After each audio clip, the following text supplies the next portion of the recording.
পরের মাকে মা বলি না,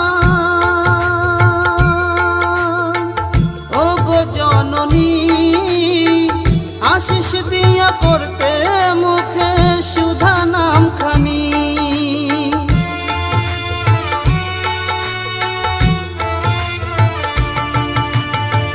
পরের মাকে মা